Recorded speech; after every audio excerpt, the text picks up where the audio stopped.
I want to get into some issues. Okay. You weren't always pro-life, but you now are determinedly and decidedly pro-life. I am pro-life. You said you're going to appoint judges who are pro-life. Right. You're very concerned about the late-term abortions.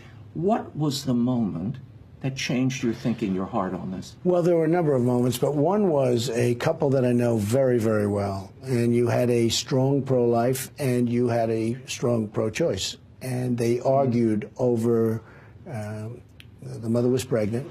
They argued over the child. One, I won't get into specifics, Sure. but one wanted to abort. And the other said, we can't do that. We're not going to do that. Anyway, they had the baby. It's a long time ago. And the baby is such a magnificent person who I know, a magnificent person. And the person that was actually pro-choice is now pro-life because of it. And it had a big effect on me. But I've seen other examples similar to that, but I've seen other examples. So it was a personal change. It was a personal change. And, you know, Ronald Reagan made that personal change, too. Many people have made the personal change. I mean, some make the personal change the other way also. Right. But I made the personal change, and I'm very happy with it. Tell me about religious liberty. I know this has become a growing concern for you, particularly for so many faith-based voters and people who are in nonprofits, religious service people, whether it's the Little Sisters of the Poor or you know, these private businesses who are religiously motivated. They feel this Obamacare mandate, which demands contraceptive and abortifacient services as part of insurance, is intrusive. What would you do as president? Well, let me tell you, religious liberty itself, take it in the biggest picture, is in tremendous trouble, okay? I mean, religious liberty in this country is in tremendous trouble. You mean expression of religion? I'm talking expression, and I'm talking anything else you want to talk about. People that are faith-based are not having, you know, they're just not having, they're not being accepted. It's almost like they're not being accepted in our country anymore. Obama has been a disaster in terms of religious liberty. And one of the things I'm very proud of, I was with pastors, ministers, priests, rabbis, on numerous occasions, large numbers. And at the first meeting, I could see I had tremendous support, like beyond. And I said, when are you going to endorse me? And they said, we can't do that. And I said, why can't you do that? They said, we're not allowed to do that. If we did that, we'd lose our tax-exempt status. And I said, why is that? And they told me about the Johnson Amendment, 1954. And I thought about it for a month, and we had a meeting again, 56 different pastors, ministers, etc. And they said, we're going to get rid of the Johnson Amendment because our pastors and ministers should have the right to go out and speak their minds. These are the people we respect. And they're actually precluded from speaking their mind. If they speak their mind, their whole tax-exempt status can be taken away. Out from under the man. So we're getting rid. And I think it's one of the most important things that I'll be doing for the evangelicals and for religion. So I think it's very, very important. So we're going to get rid of the Johnson Amendment. You mentioned emails. These WikiLeaks revelations have offended a lot of evangelicals and Catholics. Now, these were members of Hillary Clinton's staff, John Podesta, her communications director, and they said things like this. They suggested that they needed to plant seeds of rebellion in the Catholic Church to somehow change the teaching to accommodate their political agenda. They said it was a backward, middle-aged dictatorship. Now, that's her staff. Is she guilty of that? Should she apologize? It's her. It's her. She should apologize. I think she has to do more than apologize. No, that's her thinking. That's her staff. Frankly, if any Catholic votes for Hillary Clinton, you know, I would say if I were a Catholic, I wouldn't be talking to them anymore.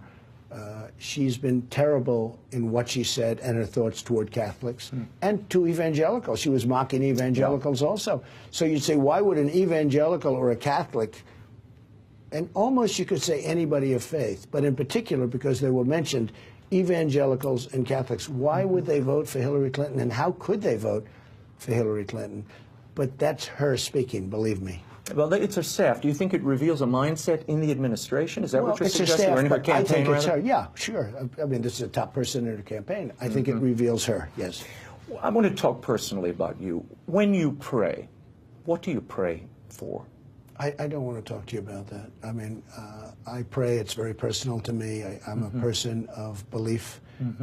But I certainly, you know, I pray for my family. I pray for our country.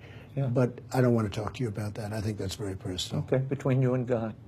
It is between me and God, yes. You're a Presbyterian, so I don't want to drag you into other realms. Do you have a favorite saint?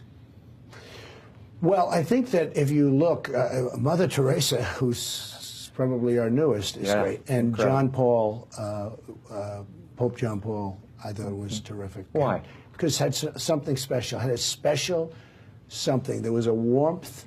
There was a toughness, but there was a warmth that was incredible. So I certainly think Pope John Paul. You have said this is a movement. You're the leader of a movement. Whether you win or lose, what are the issues that this party, the GOP, will have to contend with as part of that movement? There are many issues. The biggest issue right now is the judges, Supreme Court judges, but Obamacare is a massive issue. The Republicans have to get rid of it. They've been unsuccessful in doing it. I will get rid of it, and I'll replace it with something much better and much less expensive for the people. Jobs have to stop leaving our country. Our military has to be rebuilt, and we need a, it's been very depleted. The military has to be rebuilt. We have to take care of our vets. We have to protect our Second Amendment, which is under siege. And we have to have strong borders. Right now, people are pouring into our country. Drugs are pouring into our country.